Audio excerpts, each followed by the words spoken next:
Picture this. One day, the world you've always known cracks open.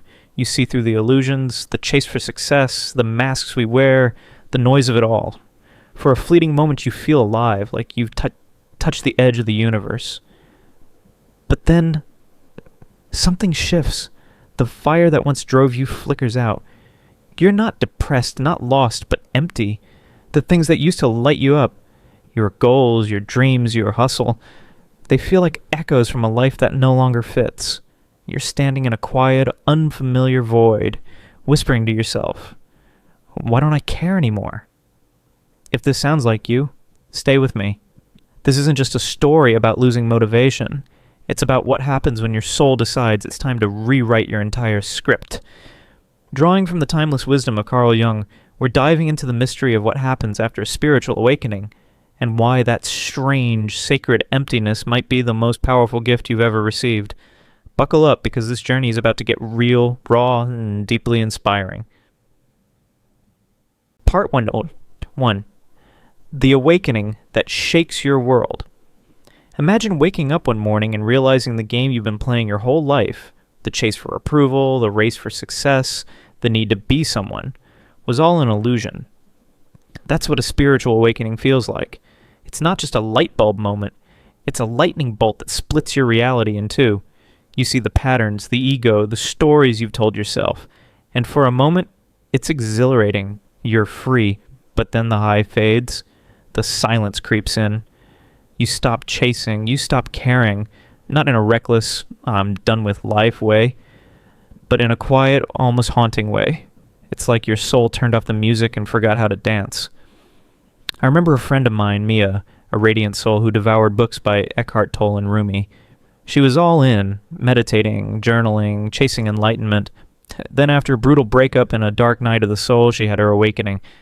She told me, I saw it all so clearly, the ego, the illusions, the pointless hustle. It was like waking up from a dream. But 2 months later, she was curled up on her couch, staring at the walls, whispering, I used to cry over not being enough. Now I don't even care if I do anything at all. Sound familiar? You thought awakening would set your heart on fire, but instead, it left you in a fog. Why does this happen? Carl Jung, the genius who mapped the human psyche, had an answer. He said, enlightenment isn't about chasing light. It's about making the darkness conscious. Awakening isn't the end of your story. It's the moment your old self begins to unravel. And that unraveling, it's messy, sacred, and absolutely necessary. Part 2. The death of who you were. Here's the truth no one tells you. A spiritual awakening is a kind of death. Not a physical one, but a psychological one. Everything you thought defined you. Your goals, your career, your 5-year plan, even your sense of time starts to crumble. Jung would say your ego, the part of you that's been running the show, is suddenly lost. It's like a captain who's navigated the same map for years, only to realize the map was wrong all along. But here's the kicker. Your ego doesn't just vanish. It's still there, confused, grasping for control. Without a new map, it shuts down. And when the ego shuts down, so does your motivation. You're not depressed. You're not broken. You're in limbo. A strange, sacred in-between where you've woken up from one reality but haven't yet stepped into another. This limbo isn't a mistake. It's a rite of passage.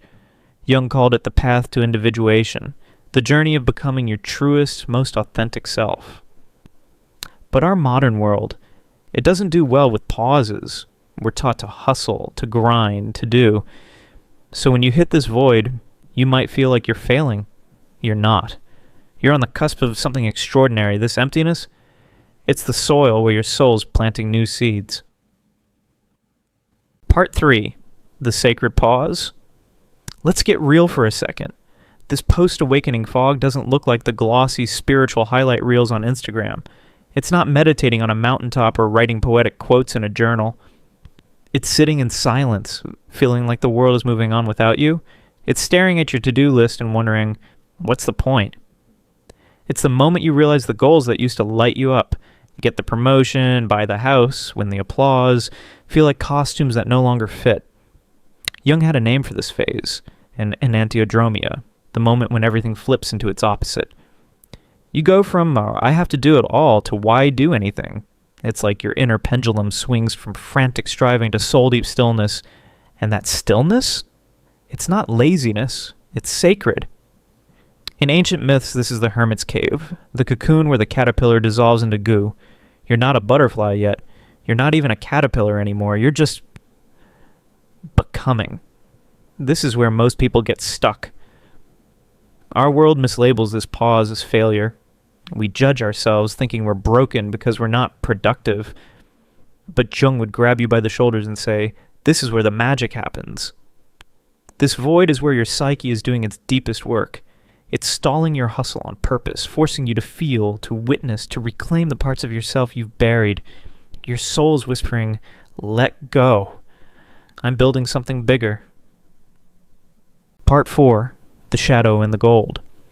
Here's where the journey gets gritty and glorious.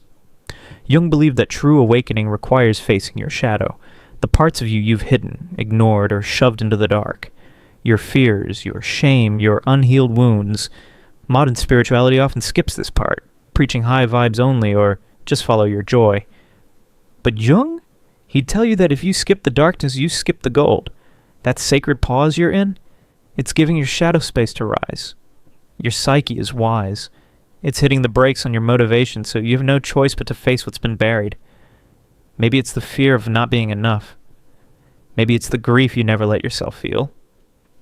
Whatever it is, this is your chance to integrate it, to weave it into the fabric of who you are. And here's the beautiful twist. When you stop fighting the void, something shifts. The fog starts to lift. Motivation begins to stir. Not the anxious, ego-driven kind, but something deeper and quieter, more ancient. It's like a river finding its way back to the sea. Jung called this the emergence of the self. Not the small, approval-seeking self, but the soul-level center that connects you to the universe. This self doesn't care about status or clarity. It cares about truth, and when it starts to lead, everything changes. Part 5. The New Flame. Close your eyes for a moment and imagine this. You're no longer chasing. You're not running after goals that don't fit. Instead, you feel a quiet pull, like a compass pointing you towards something real. This is the self speaking, not in loud declarations, but in gentle nudges, in moments of resonance, in the things that make your heart say, yes. Jung called this living the symbolic life. It's not about escaping the world or floating above it. It's about bringing your soul into every messy, beautiful moment of being human. You start to notice you're drawn to create, even when no one's watching. You say no to things that don't feel right, even if they glitter on paper. You follow your curiosity, not your checklist. You choose peace over performance. This new motivation isn't loud or flashy. It's not about proving yourself. It's about expressing yourself, your truth, your essence, your unique spark. And here's the irony. This soul-led energy gets things done. You might start a project, heal a relationship, or serve others.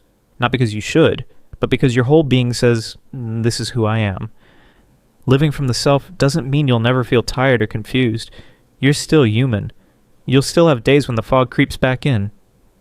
But what you won't feel is that gut-wrenching sense of betrayal, the feeling of dragging yourself through a life that isn't yours. Instead, you'll feel aligned. And that alignment, it's the fuel that lights a fire no storm can extinguish. So if you're standing in that post-awakening void, feeling like your spark has faded, hear this. You're not lost. You're not broken. You're in the middle of a sacred transformation. The old fire burned down for a reason, so you could find a deeper flame, one that burns steady and true no matter what the world throws at you. This isn't the end of your awakening. It's the beginning of your becoming. Take a moment to breathe. Feel the quiet strength stirring inside you. You're not just waking up. You're stepping into a life that's more real, more you, than anything you've known before.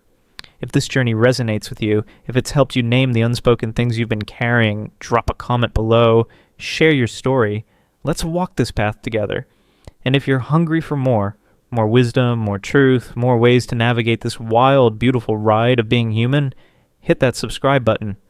Join our tribe at Fractal Wisdom, where we're not just chasing light, but embracing the shadows to find the gold. Because your awakening, it's not the end. It's where your real story begins.